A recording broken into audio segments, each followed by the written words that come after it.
تو کوئی آدمی قابو آئے گا؟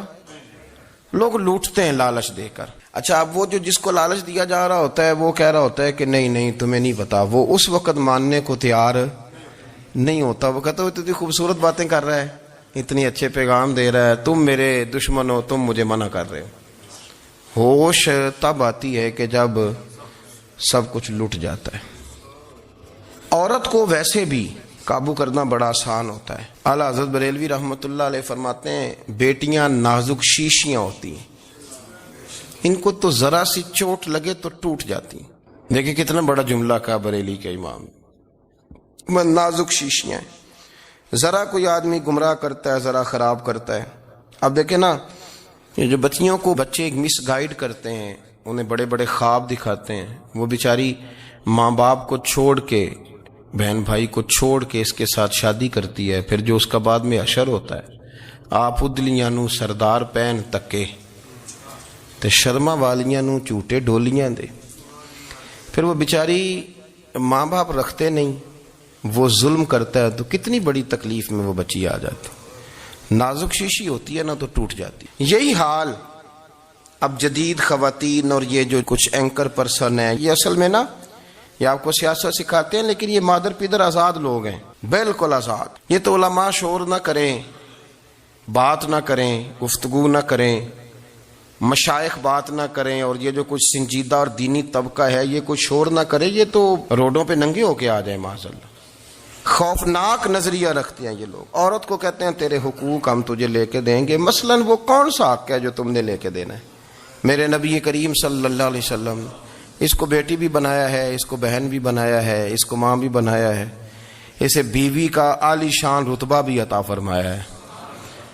اور چونکہ بیٹی کا بھی حق بڑا بیان کیا جاتا ہے، بہن کا بھی، ماں کا بھی. اور بیوی کے معاملے میں لوگ سمجھتے ہیں کہ زیادہ بات نہیں کرنی چاہیے، شاید مسئلہ خراب ہو جائے. حالانکہ نبی پاک صلی اللہ تعالی علیہ وسلم نے بیوی کے بارے میں پتہ کیا فرمایا؟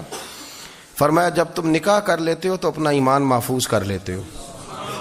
اب میں اس کی شرح نہیں کرتا، اب خود کر لیجئے گا کہ وہ ایک ایسی شخصیت ہوتی ہے کہ جس کی موجودگی میں آپ کا ایمان محفوظ ہے.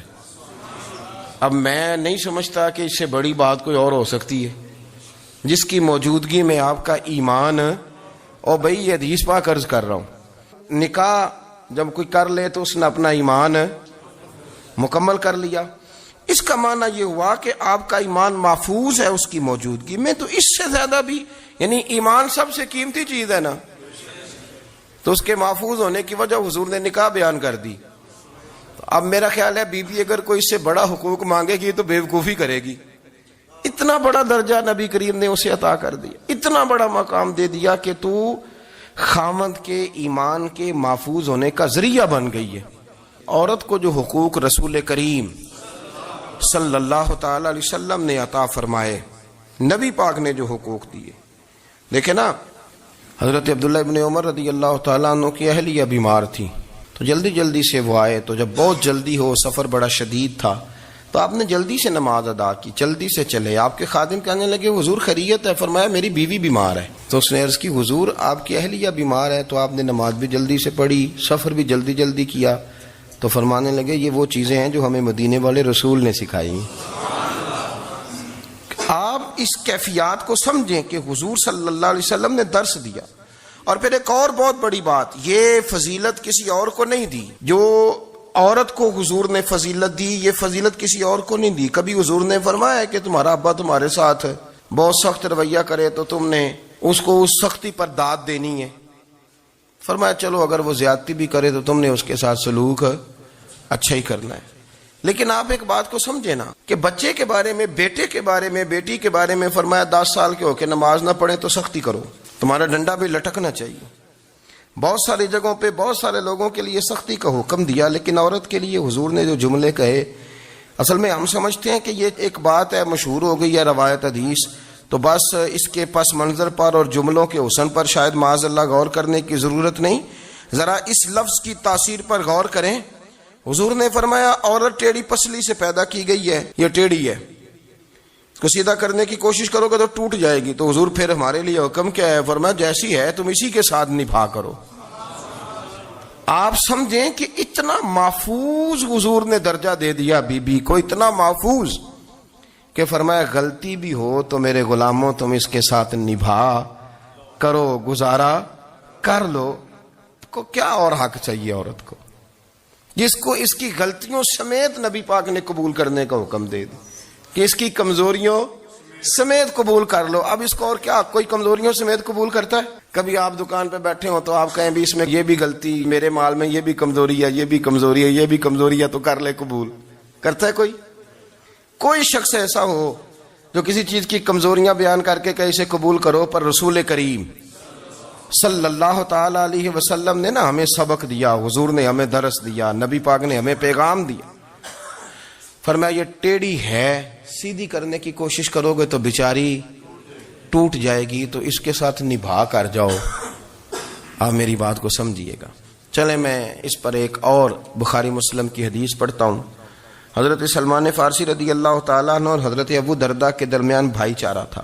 مکے سے مدینے جب لوگ آئے تو حضور نے بھائی بھائی بنایا تھا. ان کے درمیان بھائی چارہ تھا تو ابھی پردے کی آیات نازل نہیں ہوئی تھیں، تو لوگ ایک دوسرے کی طرف جاتے تھے. حضرت سلمان فارسی رضی اللہ تعالیٰ عنہ حضرت ابو دردہ رضی اللہ تعالیٰ عنہ کے گھر میں تشریف لے گئے تو دیکھا کہ ان کی بیوی بڑی غمگین بیٹھی ہیں. تو ہم نے فرمایا بہن کیا ہوا؟ تو کہنے لگی تمہارے بھائی کو دلچسپی کوئی نہیں رہی، ہر روز روزہ رکھ لیتا ہے اور ساری ساری رات نفل پڑھتا ہے. حضرت سلمان فارسی کہنے لگے ٹھیک ہے کر لیتے ہیں بندوبست. نماز دین ہے کہ نہیں؟ دین ہے نا یہ چیزیں. لیکن حضرت سلمان فارسی جناب ابو دردہ سے کہنے لگے آج میں نے تیرے گھر میں رہنا رات کو، کیونکہ وہ تو ساری رات نماز پڑھتے تھے، نفل پڑھتے تھے. انہوں نے کہا ٹھیک ہے. ایک بستر لا کے بچھا دیا حضرت سلمان فارسی کے لیے. سلمان فارسی فرمانے لگے دوسرا بھی لا. کہا وہ کیا کرنا ہے؟ فرمانے لگے تو نے بھی سونا ہے، میں نے بھی سونا ہے، تو نے بھی سونا ہے. عشاء پڑھیں گے اور پھر دونوں سوئیں گے. کہا میں نے تو نماز پڑھنی ہے. فرمایا تہجد کے وقت اٹھ کے پڑھیں گے، اللہ کے رسول بھی رات آخری حصے میں جا کے نماز پڑھتے ہیں. ادھر ساتھ سلا لیا. وہ تھوڑی کو دیر سوئے، اب عادت تھی ساری رات اٹھنے کی، ذرا اٹھنے لگے بستر سے تو حضرت سلمان فارسی فرمایا چپ کر کے سو جا، وہ بڑی رات پڑی ہوئی، چپ کر کے سو جا. وہ لیٹ گئے، پھر اٹھنے لگے تو فرمایا سو جا چپ کر کے، بڑا ٹائم ہے. سحری کے وقت اٹھے، نفل پڑھے.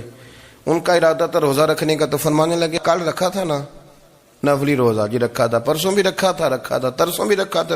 فرمایا آج نہیں رکھنا، آج میں تیرا مہمان ہوں، سارا دن کٹھے مل کے روٹیاں کھائیں گے، آج نہیں روزہ رکھنا. سلا دیا. اب حضرت ابو دردہ رضی اللہ تعالیٰ عنہ کہہ تو کچھ نہ سکے، پر کہنے لگے سلمان تم پتہ تم کیا کر رہے ہو؟ نہ تم نے مجھے رات اٹھ کے زیادہ نفل پڑھنے دیے، سویرے روزہ نہیں رکھنے دیا. تو حضرت سلمان فارسی کہنے لگے کوئی لمبی بات تو نہیں نا، چلتے ہیں نا ابھی فجر میں مسجد نبی میں، تو نبی پاک کو بتاتے ہیں. سرکار دو عالم علیہ السلام کی خدمت میں تو اپنی بات کرنا، میں اپنی کروں گا. حضور نتیجے کا اعلان فرما دیں گے، بات طے ہو جائے گی. حاضر خدمت ہوئے، عرض کی یا رسول اللہ صلی اللہ تعالی علیہ وسلم یہ ساری رات نفل پڑھتے ہیں، ہر روز روزہ رکھتے ہیں، ان کی اہلیہ غمگین بیٹھی ہیں، حکم فرمائے. تو نبی پاک صلی اللہ علیہ وسلم نے فرمایا پھر ہوا کیا؟ یا رسول اللہ میں نے رات سلایا ہے، سحری میں اٹھایا ہے، سویرے روزہ نہیں رکھنے دیا.